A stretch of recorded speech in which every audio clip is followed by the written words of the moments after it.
ethics and politics have guided her own approach and her own commitment to social justice. And she's in conversation with two students from the Western Cape and two from King's. Rhine Tsobotsi Koloti and Sakeenah Dramat are PhD students working in the Desmond Tutu Centre for Religion and Social Justice. Thea Turton and Khushal Yousafzai are both undergraduates in the Department of Theology and Religious Studies at King's and have been an important part of the planning group for this colloquium. We look forward very much to your conversation, and over to you. Thank you so much, Emin. And thank you to the speakers joining. I think we're still missing Sakeenah, at least on my screen, but hopefully she will join us. So like I was introduced, my name is Megan Robertson. I work at UWC in the Centre, the Desmond Tutu Centre for Religion and Social Justice. I'm very excited to be chairing this panel. As we said, we're inviting a new generation of academics and social justice advocates, I think, to reflect on Tutu's legacy and what it means for your projects and passions. And I think especially it's important in light of what Prof. Petanya was saying about student activism and the links that he was making to Tutu's legacy.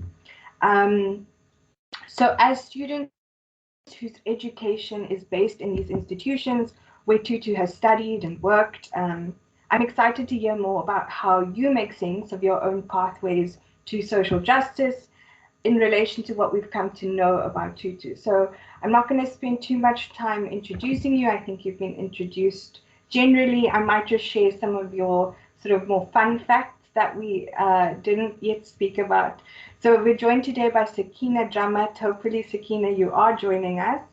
And one of Sakeenah's biggest aspirations, she shared with me, is to combat hunger, something which she is doing and which she'll hopefully speak to a little bit more in her own community and heading up a food drive. Then we're also joined by Thea Turton, who we've heard is at King's.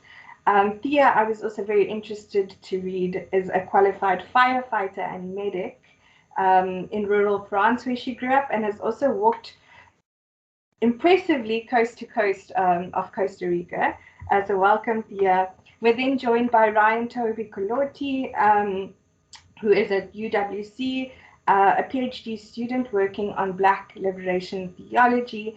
And Toby's also actually the head, I think, of gender education and transformation, or the officer for gender education and transformation for the Anglican Students Federation in the Anglican Church of Southern Africa. And then last but by no means least, Khushal. We have Khushal Yousafzai, who we've heard is at King's, a student at King's. And I was also very interested to read that Khushal speaks 3 languages, Pashto, Urdu, and English, and is keen on learning more. So welcome to all of you. I'm very excited to have a chat with all of you. So those are just very basic sort of introductions that you would find on a piece of paper. But I want to invite you all to give a little bit more to this conversation and tell us what brings you to this conversation in terms of your own personal, political, and academic social justice work. So maybe, Khushal, we can start with you first. So I'm born in Pakistan, Swat Valley. Can you guys hear me okay? Yes. Yeah. Thank you for having me on, first of all. So I'm born in Swat Valley, Pakistan. So, you know, I initially studied there, but then unfortunately there was terrorism and my family had to migrate to UK. And since then, I've continued my education in the UK. I'm very big on fitness, mental health, because I went through a lot of mental health challenges when I moved here because it was a different culture. And it was kind of very hard to adjust. And then I decided to study philosophy, religion, and ethics at King's College London because I wanted to understand further the political dynamic between religion and politics in Pakistan. Because religion is a great tool, but it can also be misused. And my goal is to basically understand the political dynamic better, go back to my country and bring tourism back there and understand, you know, the political conflict so I can help my people out. So yeah, this is a little story. Thank you. Thanks, Khushal. Sakeenah, do you want to tell us a little bit about you? Thank you so much, Megan. Yes. A well-known feminist expression is the personal is political. And so my background will be an intersection of my personal, political, and academic work in relation to social justice. I transferred to a new school in 2013, my grade 11 year.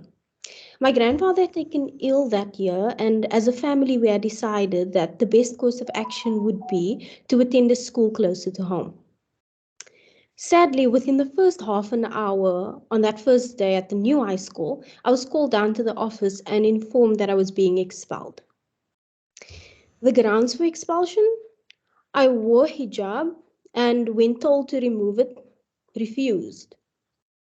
The principal then went on to inform me that in South Africa, a country, mind you, where I was born, where my family was born, the principal informed us that our acts of terrorism were not welcome, that we as a family were the reason for the terrorist acts in the country. Up until that point in my life, I'd say I was quite sheltered. I had taken part in marches and campaigns for social justice. However, this experience shook me to the core.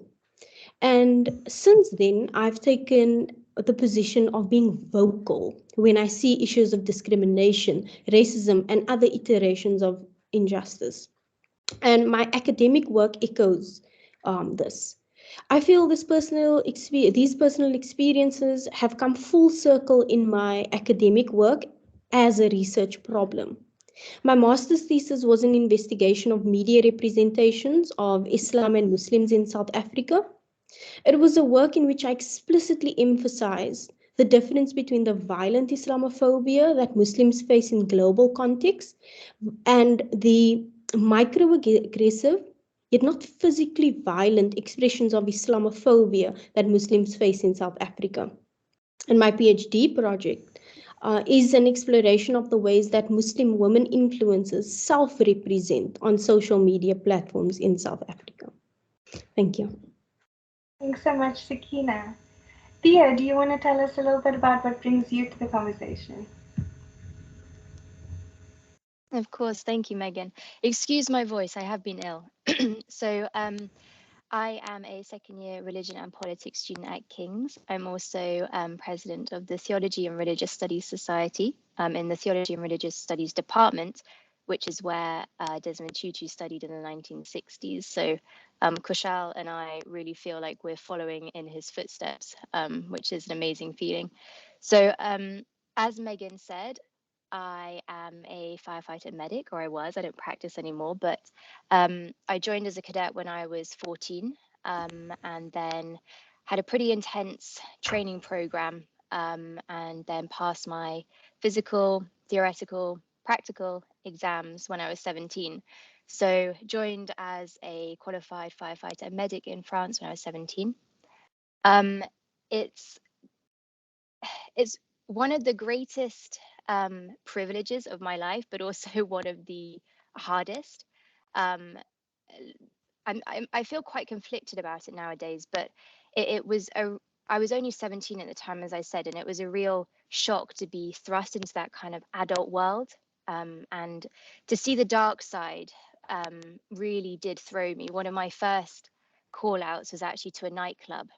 So imagine 5 in the morning, age 17, going into that dark, smelly nightclub, and people are drunk, and it was a shock. So and to see people lose their loved ones in front of you as well, this almost demonstrated itself in me as a need to understand the world better. So I would say my excuse me, my link to social justice is just that I feel like I have to, through my education, understand the world better in order to make a difference.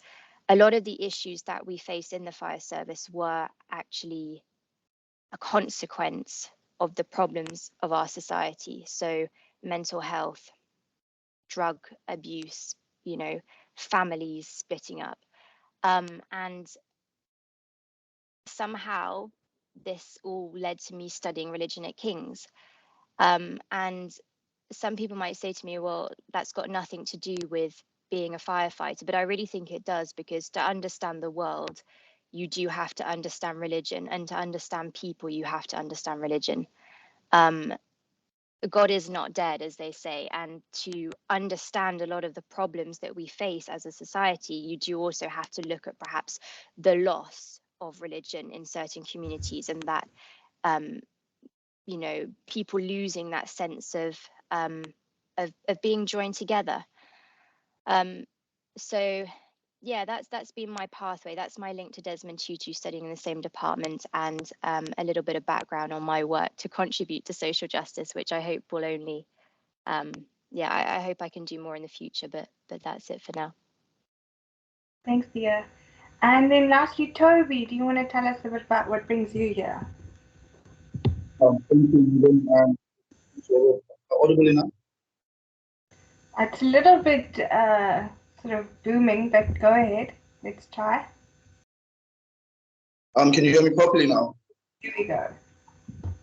Thank you to be in this space. I would say, Megan, those words, social justice, is what brings me to the space. And to my mind, what comes to my mind when I think of social justice is fairness, is equal access, and those words really are what I envisage for the world. I would say that my first engagement to do the work of social justice came in my personal life at a high school level, and then politically and academically developed at the university level. And I'll start personally. I was born in the mountain kingdom of Lesotho, where Desmond Tutu was the first, his first diocese where he was bishop. And it's a mountainous area, very rural area. I attended my first primary school at a very rural area. And then my father is an Anglican priest who moved to the Diocese of Highfield at the age of 6. That's where I began my grade 1 in Southern Africa. And shortly, I got enrolled in an Anglican private school, quite a posh school at the time. You can imagine the transition from a rural background of Lesotho into this predominantly white, posh private school. And so right then and there, I began this attitude of gratefulness.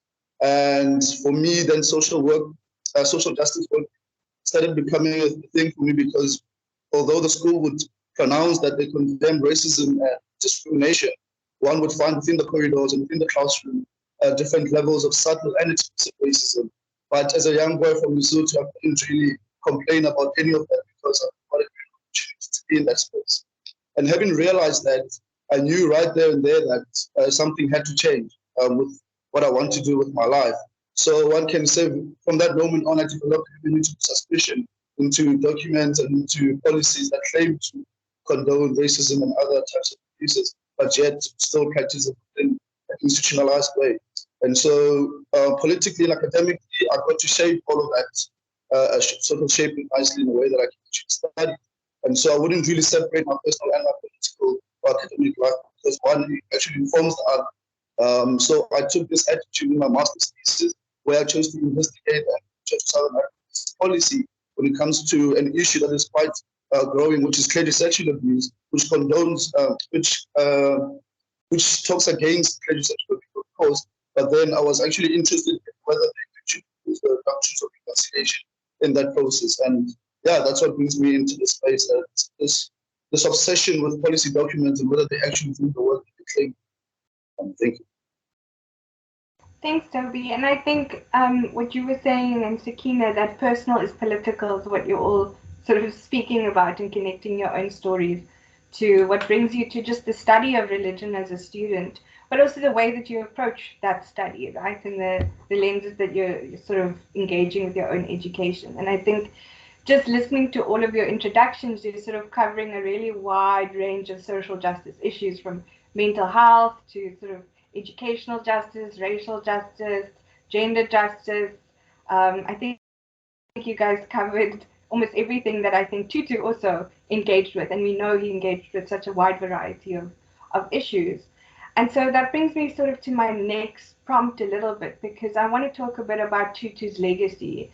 And in preparing for this this colloquium, the five of us were speaking and saying, you know, the legacy that you have been exposed to in London or from wherever you're from, compared to what we know as students in South Africa, are sometimes sort of very different. So my next question is really to ask, so what is the legacy that you've been exposed to? What does that legacy sort of tell you or mean? And how does that legacy relate to your own work, or at least the way you approach either your personal sort of social justice activities or your study of religion? So just connecting those two things and telling us, so what is it that you know about the legacy? And what is it that you want to sort of carry through into your own work?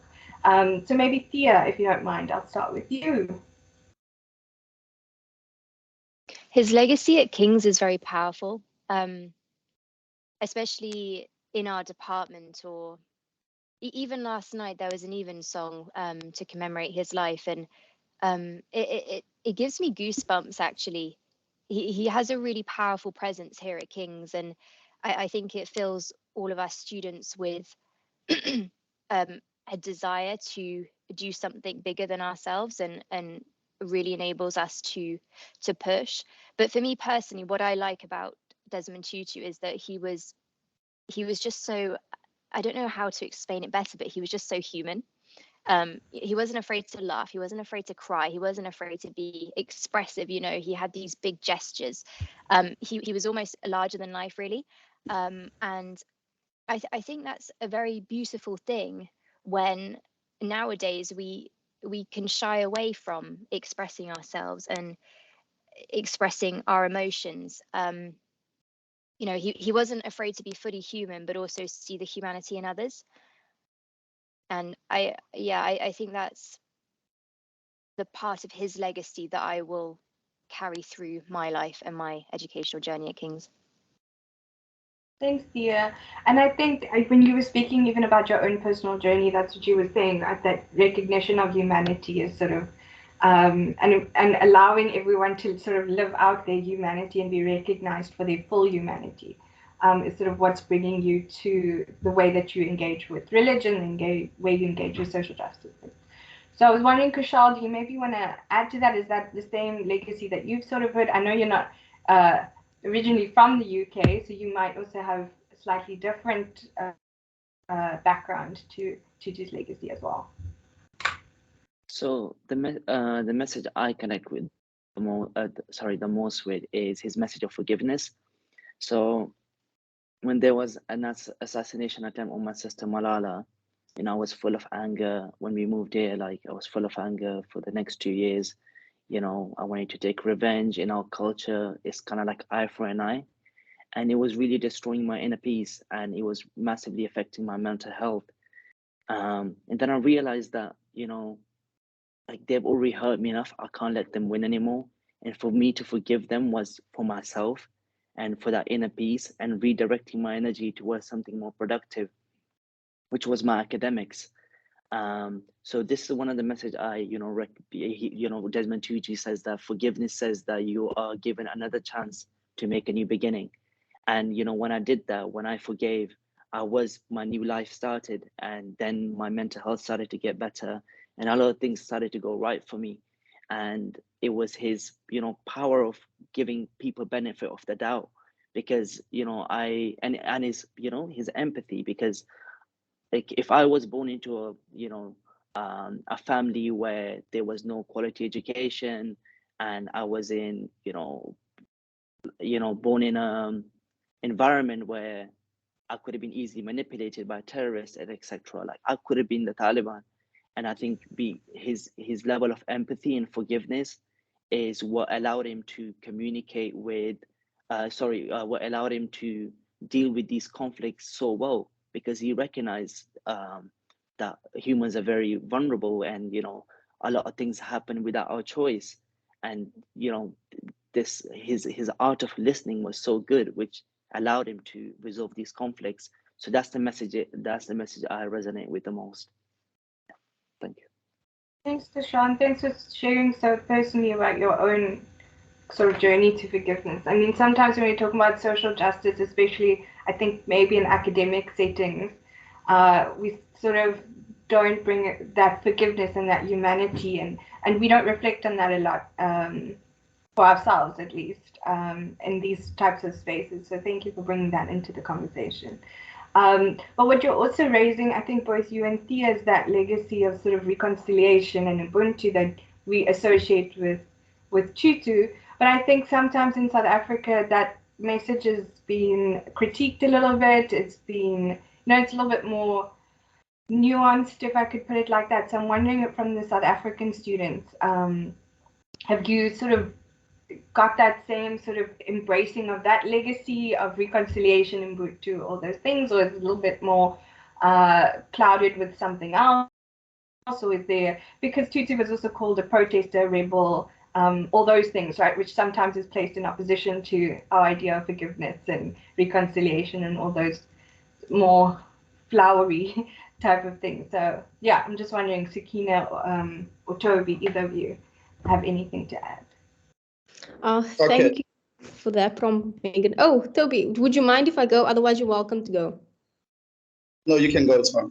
Okay, thanks, Toby. Thank you for that prompt, Megan.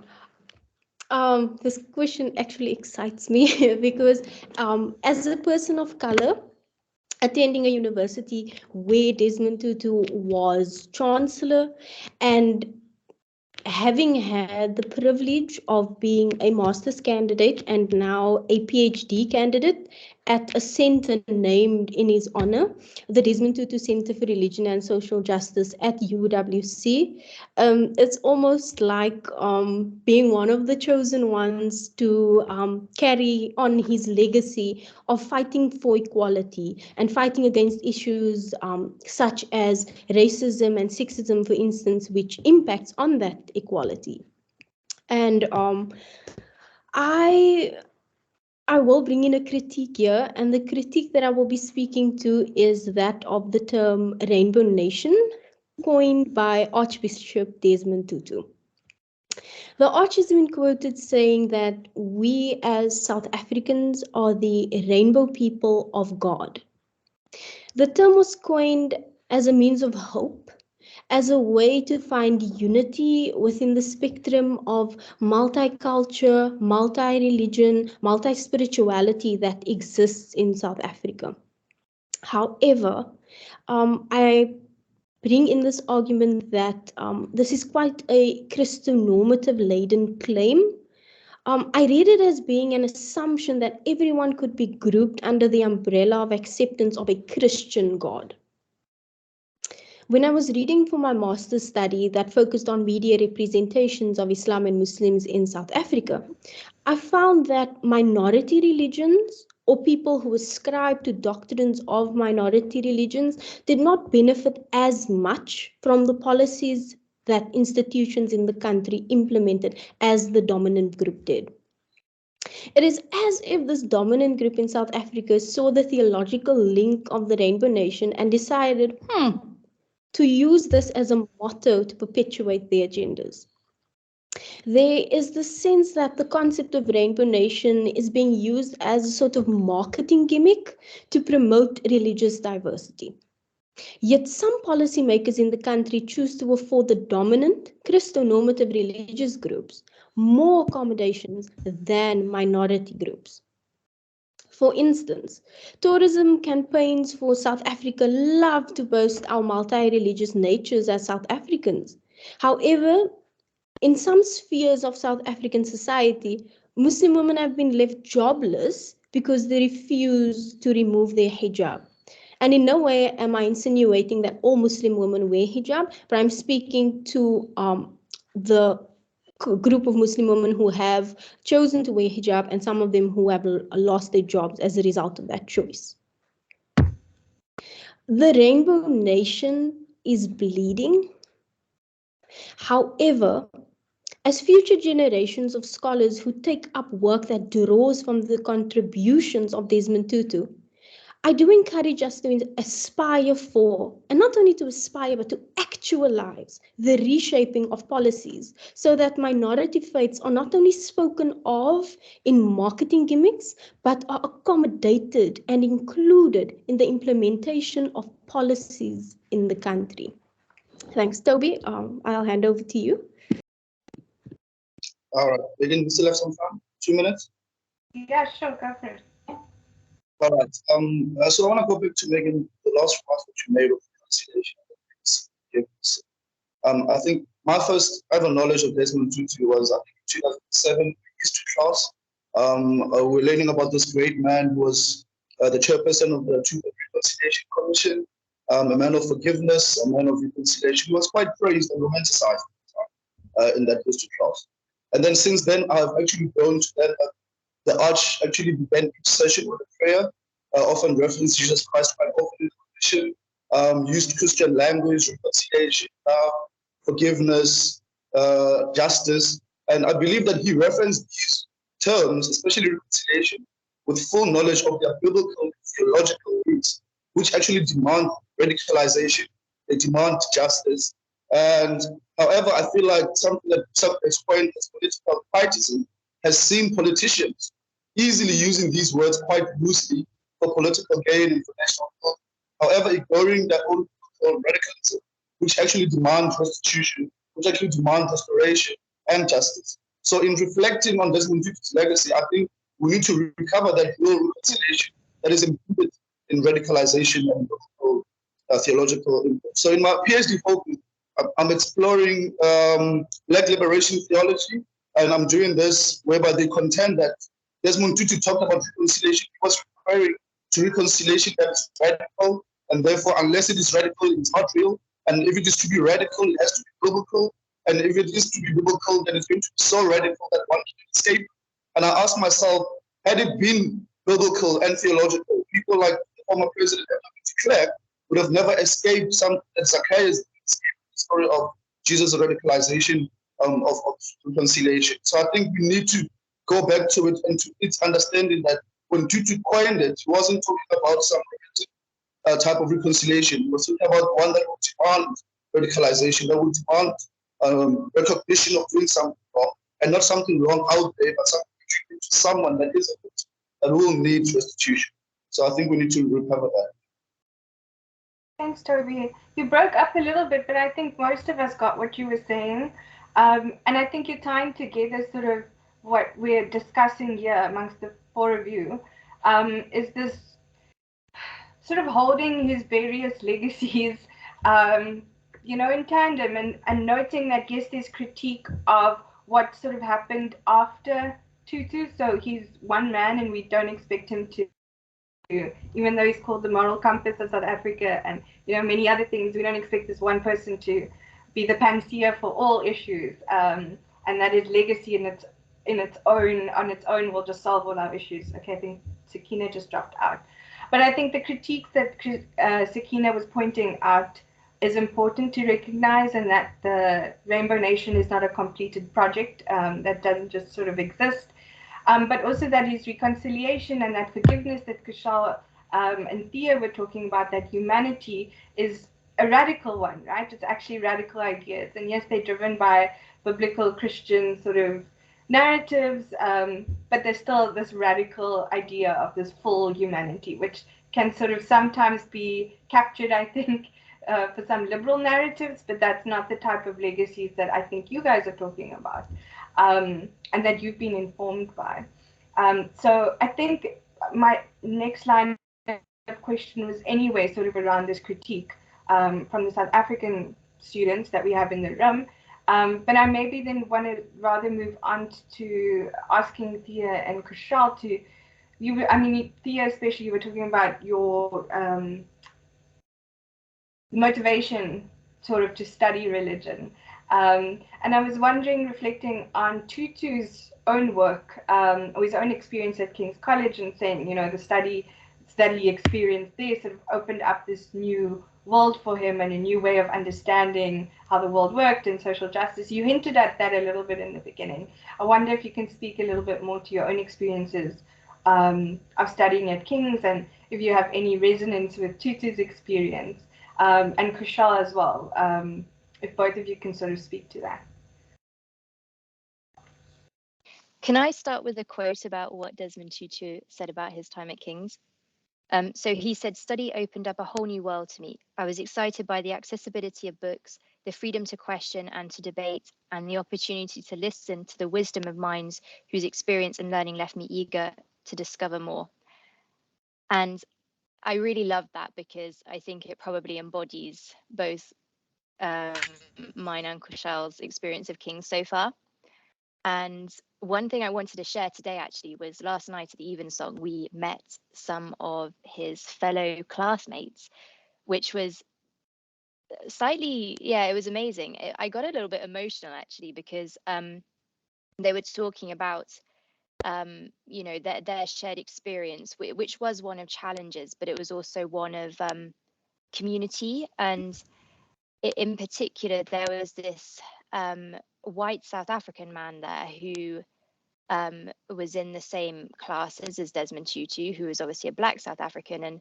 And at King's, they, you know, they joined together and they became friends and were laughing and being naughty at the back of the class, apparently. And another thing that I'd like to share was I asked this wonderful lady, Janet, what it was like to be with Desmond Tutu throughout their journey at university, and then what was it like to watch him go on and win the Nobel Peace Prize, for example, and chair the Truth and Reconciliation Committee, and, you know, bring an end to the apartheid. And she got a little bit emotional actually, and I nearly did, because how amazing to watch someone go from King's and to do all of that. And yeah, Kush, what would you like to add about our experience at King's? So, I mean, you summed it up quite well. For me, like when it comes to education, when I started, you know, studying my degree, I realized how complex these social issues are, and you know how important education it is, and you know having amazing teachers at King's to help you understand these issues and give you the tools to basically give your voice a voice that matters. You know, Desmond Tutu says, "Don't raise your voice, improve your argument." So, you know, education definitely gives you the tools to improve your argument, and you know, it's such a it's such a safe space for us, because you know you can debate, come to a more knowledgeable conclusion without being, you know, fear of being judged. That, you know, there's that level of respect, and we can see in Desmond Tutu's activism, he, you know, there was always a level of respect. He never disrespected his oppositions, and he would listen to them. And you know, this is through education, and it's, you know, education gives you that freedom to express yourself. And yeah, I think the rest here said it quite well. And also opportunities to meet other incredible people and learn from them. Like through TRS Society, we were able to learn from so many people like yourself, our teachers. Yeah, it's been an incredible experience. That's pretty much it. Thank you. Thanks so much. So I know we started a little bit late, but I think as a panel we can make up some time for the rest of the program. We were going to end off just with everyone sort of quoting something, one of their favorite quotes from Tutu, but I think in the conversation all of you sort of managed to get that out there anyway. So yeah, so thank you just so much to the four of you for giving out your time as students, to thinking through this legacy and how it relates to your own work. And thank you just for the work that you all do and that you're also passionate about. And we wish you all the best for your studies and for that social justice work that you will pursue. So thank you very much, Ellen, for having us. I hope we helped with time a little bit on the program. So yeah, thank you.